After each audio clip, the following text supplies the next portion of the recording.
그러면 단군조선 이후에 우리 역사는 어떻게 이어져 왔나요? 이제 거대한 제국이었던 이 단군조선이 이제 무너지면서 이 역사의 격변 속에서 이제 해모수 단군이 이 북부여를 이제 기원전 239년 음력으로 4월 초파일에 건국하면서 이 열국 시대의 시작이 되게 됩니다. 그리고 이 북부여에서 이제 대진국으로 이어지는 이제 한민족 국통의 어떤 줄기 시대가 이제 열리게 되는 것인데요.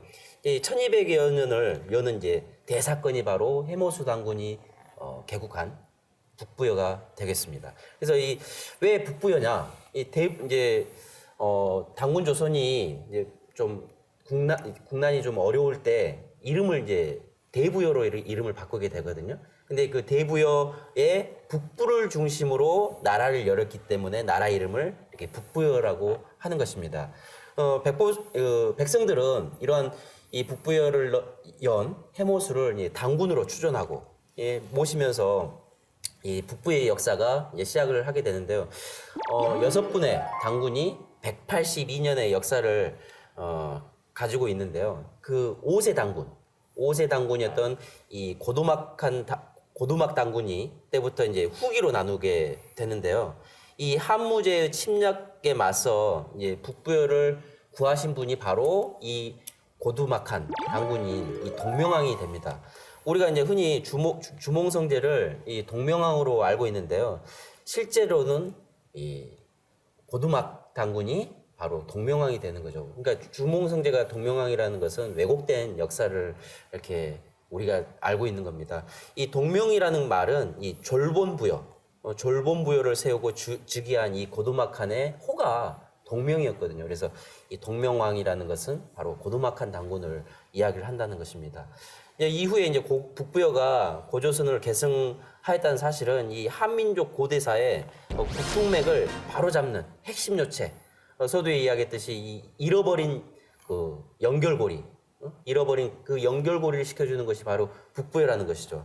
그래서 이 북부여가 이 고조선에서 고구려로 이 하는 그 중요한 그 나라이기 때문에 이 북부여를 제대로 아는 날, 이 동방 배달 민족사의 9,000년 역사, 이 국통맥이 온전하게 자리 잡고 설 수가 있는 것입니다.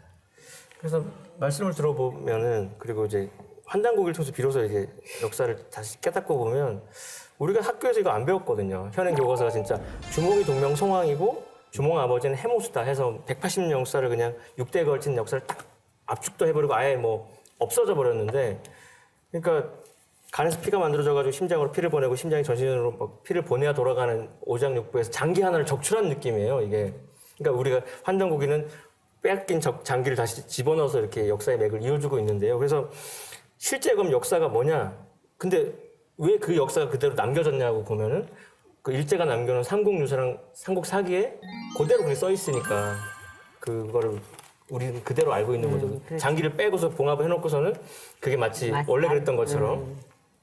근데 그 조선시대 때 연산군 때 문관인 김철량이라는 분은 그가 부에 이렇게 써놨습니다. 동명이 청업하고 주몽이 계승했다. 그러니까 동명과 주몽을 엄연히 5대, 7대 단군을 다른 인물로 비정을 해놨기 때문에 실제는 다른 인물을 알 수 있는 근거가 있는 거고, 그러니까 한무제가 이제 우고 정권을 무너뜨릴 무렵에 고두막한이 이제 졸본에서 나라를 열었으니까 졸본부여가 있었다는 말씀이고, 스스로 동명왕으로 칭을 했고 한무제 격퇴한 다음에 왕위를 넘겨받아가지고 북부여에 5대 단군을 즉위를 하는데, 이제 4대 단군의 동생이었던 그 해부르가 북부여를 떠나서 동쪽에 새로운 부여를 세우면서 그러니까 동부여가 세워지고 그게 가서본이었다 그래서 그 다른 말로 가서본부여다. 그러니까 좀 복잡하긴 하지만 그렇게 돌아가고 있는 그 맥을 모르면 지금 역사 왜곡의 실체를 감 못 잡을 텐데 이게 너무 명확하게 뭔가 교통정리가 되는 느낌이 드네요.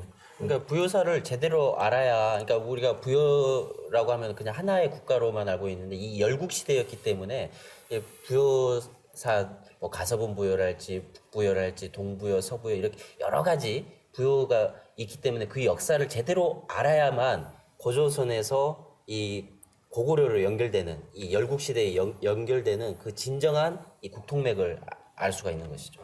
그 이야기를 좀 첨언을 해볼게요. 그 삼성기 상을 이제 읽어보면 이렇게 마지막에 이렇게 끝나죠. 사해모수하사 위태조하시고 시권원하사 위담을 하시니 시위 고구려 시조하시니라. 해모수를 태조로 모시고 고구려를 열었다. 칭제 권원하고 그래서 예, 고토를 회복하겠다는 연호도 쓰고. 근데 그러니까 주몽이라는 존재는 북부의 시조인 해모수의 4대손입니다. 근데 해모수의 둘째 아들 고진의 손자인 거고요. 고진의 손자는 불리진데 유아 부인하고 사이에서 태어나죠. 근데 또 북부여의 6세 단군인 고무수 단군이 아들은 없고 자신을 천재지자라고 표방하는 주몽이 범상치 않으니까 자신의 둘째 딸 소손호를 붙여서 혼인을 시켜가지고 사위로 삼으면서 사위에게 대통을 물려줍니다. 그때가 기원전 58년. 그래서 7대 단군으로서 이제 북부여를 꾸리다가 훗날 이제 나라 이름을 북부에서 고구려로 바꾼 게 기원전 37년. 근데 왜 북부여를 고구려로 바꿨냐? 해모수, 자신의 시조의 고향이 고구려이기 때문에 그러니까 고향 이름을 국호로까지 쓸 정도로 자신의 기원이 해모수임을 강조했던 거죠.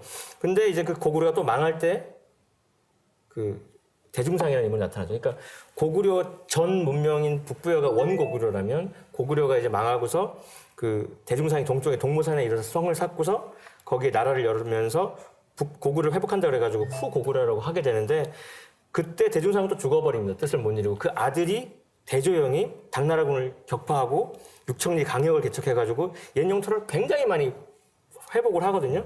그리고서 699년에 국호를 이제 대진이다 선포를 하게 되는데 그 대진의 진이라고 하는 것이 큰 대자에 동방을 뜻하는 진자거든요. 그래서 동방 광명의 큰 나라, 광명의 상징의 이름을 그대로 따가지고 위대한 동방의 나라라고 편명을 하게 되는데요. 우리나라 사람들은 그 나라를 발해라고 학교에서 배우는 거예요. 그러니까요. 그러니까 네. 이것도 당나라의 그 속셈인데 713년에 대조영을 이제 좌위 대장군 발해군왕 호란 주도독이라고 뭐 거기에 책봉했다는 식으로 또 왜곡을 시켜놓거든요. 그걸로 인해서 마치 한민족의 종주국이었던 대진이 뭐 발해로 제후국인 것처럼 이렇게 격화시킨 걸로 우리가 또 인식하고 있게 되는 거예요. 바닷가 이름으로 이렇게 그러니까 나라 이름. 바다 이름 그러니까요. 격화를 시켜서. 근데 대신국은 이렇게 독자적인 연호를 썼단 말이에요. 그때 거란이 침입하면서 그 이제 국가가 속수무책으로 무너져 버리게 되면서 5천년의 그 한민족 그 대륙사가 이제 막을 내리게 되는데요. 남북국 시대를 계승했던 고려는 그렇다면 어떻게? 이제 대진과 이제 우리가 후신라인 통일신라 이 신라가 공존한 이 남북국 시대라고 그걸 북쪽에는 대진국, 남쪽에는 통일신라이고 남북국 시대라고 이렇게 지칭을 합니다. 이제 이걸 계승했던 나라가 바로 이 고려. 이 고려 역시 황제의 국가였죠.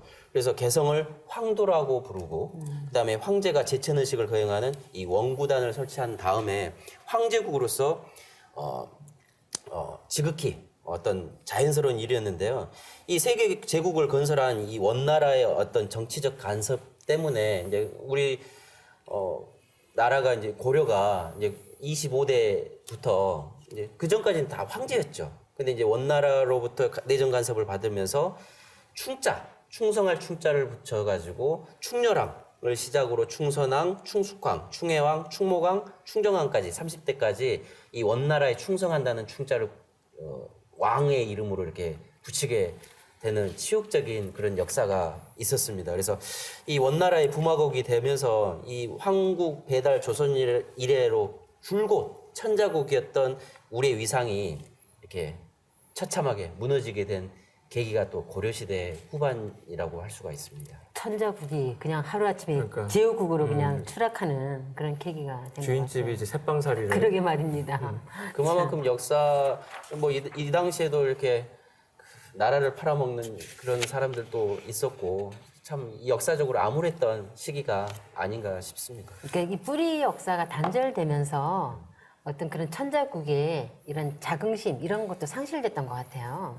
그래서 고려를 이은 조선은 그보다 더 본격적으로 4대 길을 걷게 되는데, 그러니까 중국을 이제 천자국으로 모시면서 유교를 국시로 하게 되니까 충성하게 되죠. 그래서 개국 초부터 태종이 서원관에 보관돼 있던 한민족의 고유사슬 다 이단으로 해버리니까 그 앞서 말씀드렸던 자신의 어릴 때 스승이 남긴 책도 후손들이 없앨 수밖에 없었던 상황까지 갔던 건데, 그래서 세조부터 예종, 성종까지 3대 동안 사서 수거령을 내려가지고 유교 적인 어떤 사고 안에 배치되는 건 모조리 압수소각 네네. 다 태워버렸죠. 스스로 우리 역사를 파괴했다는 거죠. 그래서 명나라 사대주의에 복속되고 조선 백성은 명예 신민이라 그래서 한참 그 명나라가 망해갈 때도 그 임진왜란때 명이 도와줬다는 명목하에 그 청나라가 뜨고 있을 때도 그 명예에 대한 충성을 강조했던 신하들이 많았던 거 그런 역사도 우리가 잘 알고 있지 않습니까? 그러니까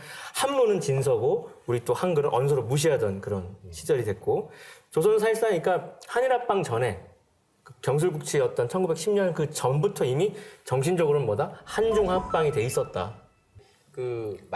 이제 조선의 국말 때 이제 고종 황제께서 1896년 아관파천이라고 해서 러시아 공사에 근 1년 정도 머물러 계시고 나서 이래서는 안 되겠다라고 해서 다시 궁으로 돌아오셔가지고 1897년 이 지금의 조선 호텔에 원구단을 쌓고 이제 천재를 지냅니다. 천재를 지내면서 이 대한제국이라고 국호를 이렇게 선포를 하시는 거죠. 그러면서 이제 조선 시대 왕들은 그 임금님들은 다들 왕이었지만 마지막 황제는 이제 마지막 두 분은 고종 황제와 순종 황제. 황제는 이제 두 분으로 이렇게 조선의 역사가 마무리가 되게 되거든요. 근데 이제 이 고종 황제께서 왜 대한제국이라고 이렇게 국호를 바꿨느냐? 이 대한은 당군왕금이 세운 이 고조선의 사만에서 기원한 것인데요. 그 사만은 이 한민족 최초의 국가이자 인류 시온문화의 발상지인 이 황국의 환에서 온 것이고 이 환에서 또 한으로 그러니까 하늘광명에서 인광명으로 이 국통이 계승되어 내려온 것을 이렇게 이야기를 한 겁니다. 그래서 예전에 우리의 광활했던 이 역사 속에 그 사만 대한을 찾고자 이 고종 황제가 천재를 지내시고 대한제국이라고 이렇게 선포를 하시게 된 거죠. 그래서 이 고종 황제가 올린 이 원구대제는 이 끊어진 한민족의 천재 문화의 맥을 되살리고 우리가 본래 천자국이었음을 이렇게 대내외적으로 선포한 역사적인 대사건이라고 이렇게 이야기를 할 수가 있는 거죠. 이러다 보니까 이제 일제가 이렇게 고종 황제를 좋게 보지만은 못한 거죠. 그래서 결국 이제 독살하기까지 이르게 되는데요. 이제 한국에서 이 시작된 이 국통맥이 9번의 변해서 지금 우리가 살고 있는 이 대한민국까지 왔는데요. 만약 이 한민족이 이 우주사적 전환기에서 살고 있는 인류의 모든 문제와 갈등을 극복하고 새롭게 천부경에서 말하는 이 10번째 나라를 세우게 된다면 이 우리나라가 다시 근본으로 돌아가 인류 최초의 국가였던 이 황국을 더욱 성숙된 모습으로 갱생시키는 이 황국이 될 것이라고 이렇게 자부할 수가 있습니다. 네. 그것이 바로 이 국통맥을 제대로 아는 데 있는 것이죠. 네, 좀 발음이기도 합니다.